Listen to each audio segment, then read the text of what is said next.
जी पांडे स्वागत करती हूँ आप सभी का आपके अपने YouTube channel achievers knowledge hub में। दोस्तों एक बात शेयर करनी थी आपसे। YouTube की तरफ से चैनल के नेम में थोड़ा सा प्रॉब्लम्स आ रही है, तो मैंने सोचा कि आप लोगों से ही पूछा जाए कि चैनल का एक बहुत बेहतरीन नाम क्या रखा जाए। तो आप सभी लोग अपने अचीवर्स फैमिली के लिए एक अच्छा सा नाम सजेस्ट कर सकते हैं। आप खूब सोचिए और मुझे मैसेज के थ्रू या कमेंट में एक अच्छा सा नाम जरूर दीजिएगा। मैं चाहती हूँ कि इस बार चैनल का नेम आप सबकी मर्जी से, मतलब कि अचीवर फैमिली की मर्जी से होना चाहिए, और जिसका सबसे बेहतरीन होगा नाम, उसको नाम भी मैं अनाउंस करूंगी और उसे सम्मानित भी करूंगी। आज हम लोग मॉडर्न हिस्ट्री की क्लास देखेंगे। आपको हिस्ट्री में मैंने एक सेक्शन शुरू किया था जिसमें एंशिएंट हिस्ट्री पढ़ाई थी, वैदिक सभ्यता, उसमें वेदों के विषय में बताया था। अभी मैं आपको एंशिएंट के साथ साथ मॉडर्न हिस्ट्री पढ़ाऊंगी, ठीक है। आप लोग बिल्कुल वरिड मत होइएगा। जो जो टॉपिक्स आपको मिल रहे हैं आप नोटबुक्स तैयार रखिए और उन पर डेली का डेली जिस टॉपिक को मिल जाया करे आप उसे अपडेट कर दिया करिए, ठीक है। तो मॉडर्न हिस्ट्री स्टार्ट करते हैं। देखिए मॉडर्न हिस्ट्री जो है ये बहुत ब्रॉड भी है और बहुत लिमिटेड भी है। आपको ये देखना है कि आपको मॉडर्न हिस्ट्री पढ़नी कैसे है, ठीक। तो मॉडर्न हिस्ट्री पढ़ने के लिए बहुत सारे तरीके होते हैं। आपके पास बुक्स भी होंगी, आपने मार्केट में नोट्स भी बहुत सारे देखे होंगे, बहुत सारे इंस्टीट्यूशंस के नोट्स हैं। लेकिन फिर भी उसके बाद बहुत सारे बच्चों ने ये शिकायत की कि हिस्ट्री समझ में नहीं आती है, हिस्ट्री में डेट्स नहीं याद होती है, हिस्ट्री चाहकर भी हम भूल जाते हैं। लेकिन उस चीजों का मैंने जब कंक्लूजन निकाला तो मुझे ये समझ में आया कि हिस्ट्री को अगर हम एक सब्जेक्ट ना बनाकर एक इंटरेस्टिंग स्टोरी बना दें तो वो ज्यादा याद रह सकती है आपको, ठीक। मेरे बहुत सारे बच्चे ऐसे होंगे जो इस वीडियो को देख रहे हैं और वो इस टॉपिक को पढ़ भी चुके होंगे। पढ़ चुके हैं तो बहुत बेहतरीन चीज है, आप इसको रिवीजन करिए और इतने अच्छे से रिवीजन करिए, डेली नोट्स का रिवीजन करिए, ताकि इस बार कोई भी परीक्षा आपके हाथ से जाए नहीं। अभी लॉकडाउन के समय है आपके पास में, आप जितनी मेहनत करेंगे इसका अच्छा परिणाम आपको उधर मिलेगा, ठीक है। तो स्टार्ट करते हैं मॉडर्न हिस्ट्री। मॉडर्न हिस्ट्री में सबसे पहला टॉपिक हम लोग पढ़ेंगे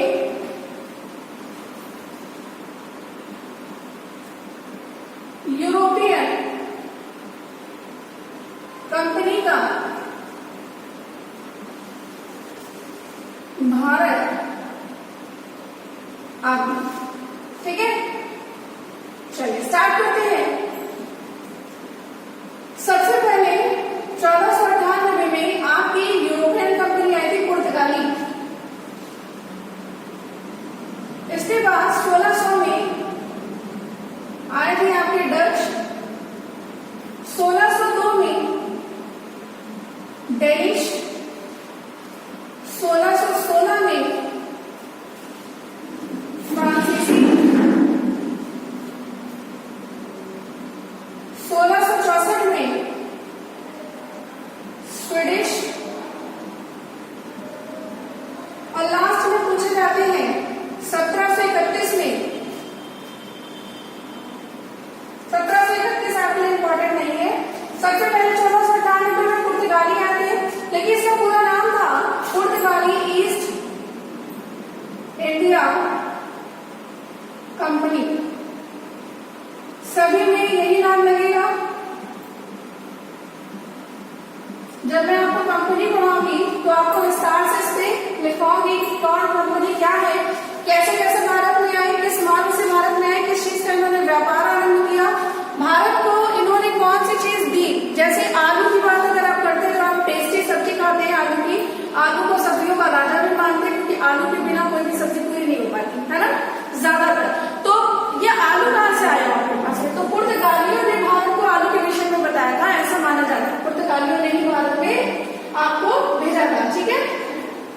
1600 में डच ईस्ट इंडिया कंपनी आई। 1600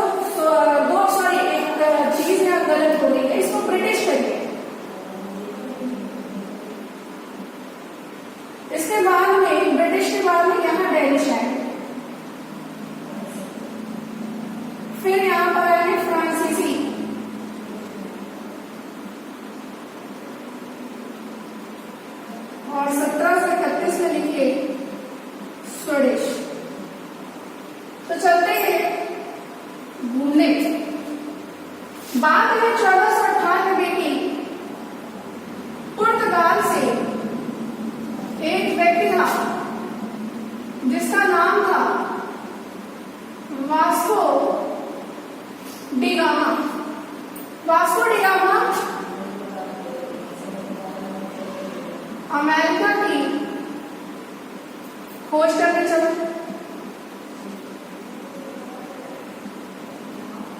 है ना? लेकिन यहाँ भारत के कालीकट बंदरगाह पहुंचा।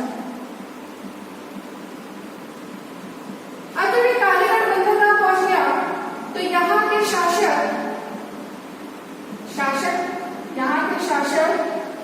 जिसका नाम था जमोरिन,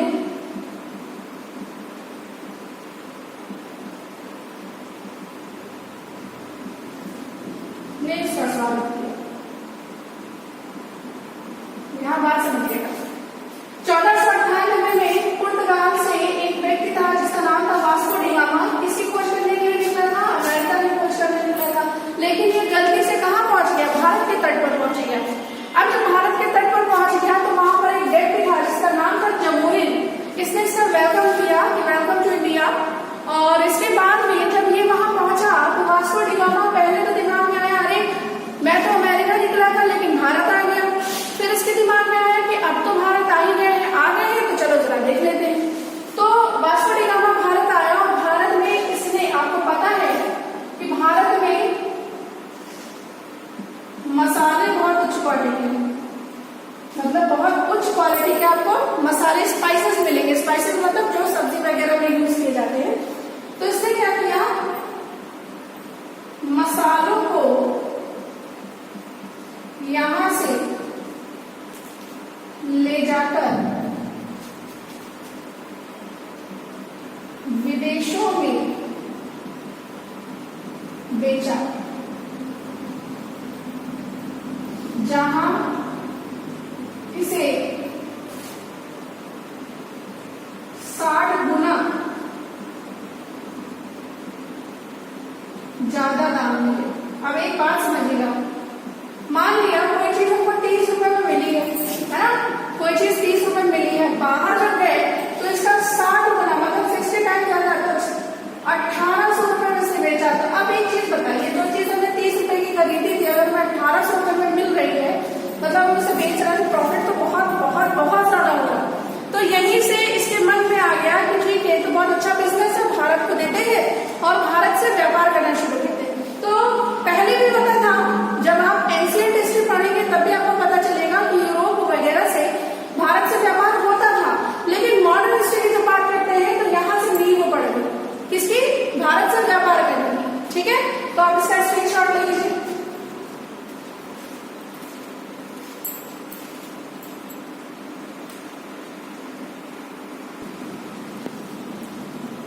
ठीक है, आगे बढ़ते हैं। अब देखते हैं भाई, पुर्तगाल में जब इतना ज्यादा इसको प्रॉफिट होने लगा तो इसका व्यापार शुरू हो गया। आपसे एक प्रश्न और पूछा जाता है कि वास्को डी गामा दोबारा भारत कब आया था? तो वास्को डी गामा दोबारा भारत आया था 1502 में। एक बात और ध्यान रखिएगा, मैं सारे पॉइंट्स बोर्ड पर हो सकता है ना लिखूं, बीच बीच में जो बोलती हूँ उसको भी आप नोट करा करिए अगर आपको एसेंशियल लगता है। जैसे ये प्रश्न मैंने आपसे पूछा, ये प्रश्न बहुत रिपीटेड प्रश्न है कि वास्को डी गामा भारत दोबारा कब आया था? तो ये भारत दोबारा आया था 1502 में। और एक बात और ध्यान रखिएगा, यहाँ से एक प्रश्न और पूछा जाता है कि वास्को डी गामा भारत आया था, जब भी भारत आया था दोबारा तो इसकी डेथ हो गई थी। और डेथ होने के बाद में इसको जो दफनाया गया था वो चेन्नई में दफनाया गया था। ठीक है, तो चीज ध्यान रखिएगा। चेन्नई में इसकी कब हुई, ये भी प्रश्न आ चुका है आपके एग्जाम में कि कौन सा ऐसा व्यक्ति है जिसको भारत में दफनाया गया था पुर्तगाल से संबंधित? तो वो थे Vasco D gamma. Vasco D gamma को चेन्नई में कब्र में दफनाया गया था। ठीक है, तो ये प्रश्न आपको समझ में आ गया होगा। चलिए, अब ब्रिटिशर्स ने जब देखा कि पुर्तगाली जो है इतना अच्छा व्यापार कर रहा है, इतना कमा रहे, तो उनके भी मन में लालच आए कि क्यों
वर्षों के लिए भारत से व्यापार की अनुमति प्रदान। ठीक है, अब भैया जब ये 15 वर्षों की अनुमति प्रदान कर दी है तो ये व्यापार बहुत अच्छे से चलने लगा। तो इन्होंने क्या किया, बाद में 15 वर्षों की जो अनुमति थी इसको एक्सटेंड कर दिया, मतलब बढ़ा दिया अनिश्चित काल के लिए। ठीक है, फिर एक दिन ऐसे मूड में आ गया तो बात है 1661 की, जब महारानी 1661 की जब ब्रिटेन के राजकुमार चार्ल्स द्वितीय भारत आए। यहाँ पुर्तगालियों ने, देखिए आपको कहानी समझा दें, उसको कंप्लीट करिएगा। 1661 की बात है कि महारानी के दिमाग में आ गया कि देखते हैं, ऐसा तो नहीं है कि अंग्रेज हमें जो बता रहे हैं व्यापार से ज्यादा लाभ कमा रहे। अब आप बहुत लोगों के दिमाग में ये आ रहा होगा कि महारानी कितने साल जिंदा रही, एलिजाबेथ इसमें थी 1585 में बात है, 1661 आ गई। तो देखिए एक चीज ध्यान रखिएगा, यहाँ पर जो शासन प्रथा चलती है, जैसे चार्ल्स हुआ तो चार्ल्स के उसके जनरेशन का नाम चार्ल्स पड़ेगा, बस चार्ल्स प्रथम, चार्ल्स द्वितीय, चार्ल्स तृतीय, इस तरह से होगा। ठीक है, तो एलिजाबेथ जो आई है इन्होंने क्या किया, ब्रिटेन के राजकुमार को भेजा चार्ल्स द्वितीय को कि भैया भारत जाइए और देखिए जरा कैसा है। पुर्तगाली बड़ा परेशान थे, पुर्तगाली जो थे, क्योंकि उनका बिजनेस जो प्रॉफिट आ रहा था वो आधा हो गया। तो पुर्तगालियों ने दिमाग लगाया, ऐसा करते हैं कि हम, और कंपटीशन बहुत बढ़ गया था दोनों के बीच में, तो उन्होंने कहा कि हम क्या करते हैं, राजकुमारी का विवाह करा देते हैं, किससे, चार्ल्स से। चार्ल्स आए थे भारत और राजकुमारी का नाम था कैथरीन। कैथरीन इतनी खूबसूरत थी कि चार्ल्स ने जैसे ही उनको देखा बस वो सब कुछ भूल गए कि उन्हें क्या करना था, क्यों आए थे भारत। पुर्तगालियों ने क्या किया, उनका विवाह अपनी राजकुमारी कैथरीन से करा दिया। और जो बॉम्बे पुर्तगालियों को स्वयं किराए पर मिला था काम करने के लिए, तो पुर्तगालियों ने वो बॉम्बे दहेज के रूप में चार्ल्स द्वितीय को दे दिया। चार्ल्स द्वितीय और भी ज्यादा दिमागी निकले। चार्ल्स द्वितीय ने क्या किया, उसी बॉम्बे को अंग्रेजों को, क्योंकि तो राजकुमार थे ना, ये तो परमिशन ग्रांट करते थे, अंग्रेजों को क्या किया, वही बॉम्बे किराए पर उठा के दे दिया कि भैया आप व्यापार करिए यहाँ से, ठीक है, और इसका रेंट हमें वार्षिक पहुंचाते रहिएगा। तो चार्ल्स द्वितीय ने यहाँ से मतलब व्यापार भी शुरू कर दिया और उसको किराए पर उठा दिया। तो यहाँ तक के बाद ये कंप्लीट कर लीजिएगा जो मैंने कहानी बताई। अब एक चीज ध्यान दीजिएगा, ये था आपका बंगाल, ये है आपका बॉम्बे, और ये है आपका मद्रास। बॉम्बे तो आपको हमारे हाथ में पूरी तरह से मिल गया, तो बॉम्बे का काम तो खत्म हो गया, बगला डाल के टारगेट था महाराष्ट्र, मद्रास जाए कि बंगाल जाए। तो भाई साहब बंगाल है, क्यों, क्योंकि बॉम्बे के बाद में भारत का जो सबसे समृद्धशाली प्रांत था वो बंगाल ही था। तो ये आ गए बंगाल, ठीक है, और बंगाल में ये लोग क्या करने लगे, काम करने लगे। अब एक चीज समझिएगा, कुछ चीजें मैं शॉर्ट में बताऊंगी, लेकिन वो जब टॉपिक आएगा करेगा तो मैं आपको समझाऊंगी। हेडिंग आएगी बंगाल पर अंग्रेजों का शासन। एक चीज समझिएगा, जब बंगाल में एंट्री मारी तब तो ये व्यापारी रहे, क्या रहे, तो बंगाल के गवर्नर रहे, मतलब बंगाल का गवर्नर पद रखा। फिर इनके अंदर तानाशाही प्रवृत्ति आ गई, तो ये बंगाल के गवर्नर जनरल बन गए।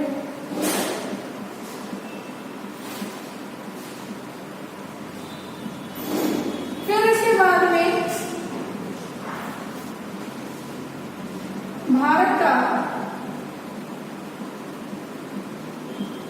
Governor general. अब जब भारत का गवर्नर जनरल आई तो तानाशाही तो आई आई, साथ ही साथ इनका सेंट्रलाइजेशन हो गया, मतलब भारत में इनका केंद्रीकरण हो गया, मतलब भारत के केंद्रीय सत्ता में स्थापित हो गई है। और इसी के जैसे केंद्रीकरण हुआ वैसे एक घटना हो गई, याद होगा आपको, 1857 की क्रांति, यानी 1857 रिवोल्ट हो गया। क्या था 1857 की क्रांति, समझ लीजिए जरा। 1857 की क्रांति थी, बैरकपुर छावनी थी बंगाल में, और वहां पर बैरकपुर छावनी में एक सैनिक अपॉइंट हुआ था जिसका नाम था मंगल पांडे। मंगल पांडे नैनी ज्वाइन हुए थे और उनको ये पता चला कि जो उस समय कारतूस आती थी वो चर्बी युक्त होती थी, मतलब उसमें गाय और सुअर की चर्बी मिक्स होती थी। गाय हिंदुओं में धार्मिक चीजों से जुड़ी हुई है, मां कहते हैं उसे, और सुअर जो है मुसलमानों में गंदा जानवर माना जाता है। तो प्रॉब्लम दोनों के साथ में थी। मंगल पांडे ने कारतूस को मुंह से खोलने के लिए मना कर दिया, उन्होंने कहा मैं इसको नहीं खोल सकता। लेकिन मंगल पांडे को बार बार इंसिस्ट, यानी बहुत प्रेरित किया गया कि नहीं ठीक है आप खोलिए, इसमें ऐसा कुछ नहीं होता। और मंगल पांडे ने एक धमकी दे दी कि भैया अगर ऐसा कुछ होगा तो आप ही को पहली गोली मार देंगे। तो उसको ये लगा कि ये तो छोटा सा सैनिक है, मुझे क्या मारेगा। जैसे ही मंगल पांडे ने गोली खोली कारतूस है नहीं, तो वैसे ही उन्हें समझ में आ गया कि इसमें चर्बी मिली हुई है और उन्होंने उनको शूट कर दिया। ठीक, लेकिन किस्मत अच्छी थी, बच गए।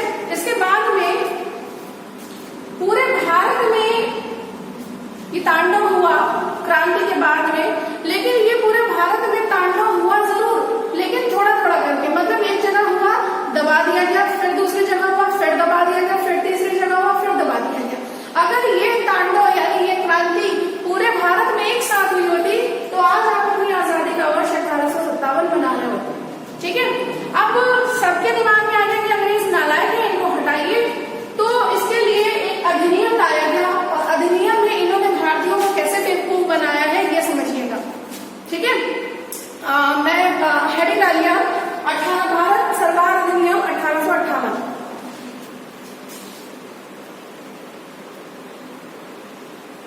पहला पॉइंट लिखिए,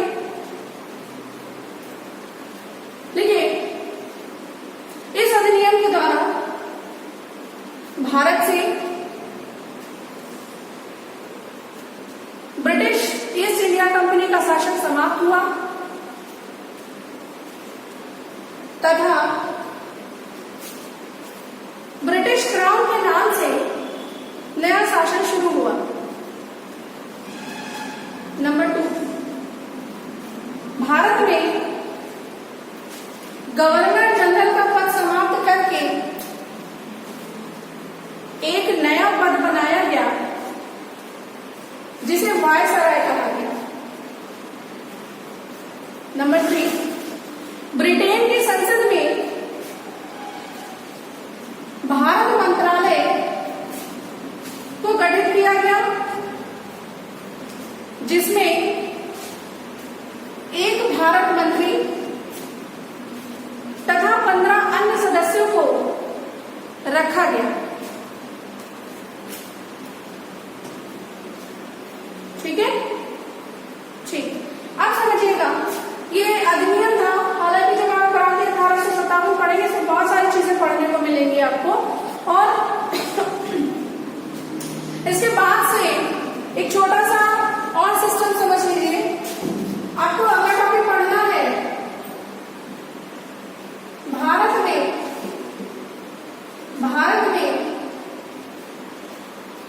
आंदोलन। अब देखिए चीज समझिएगा, भारत में जो आंदोलन हुए उसे 2 सेक्शंस में डिवाइड किया गया है।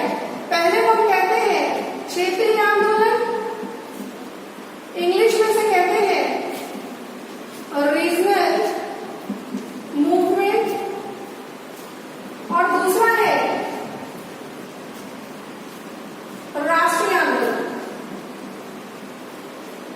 इसे हम कहते हैं नेशनल मूवमेंट। अगर आपसे समय पूछा जाए तो ये 1857 से 1901 तक था, 1905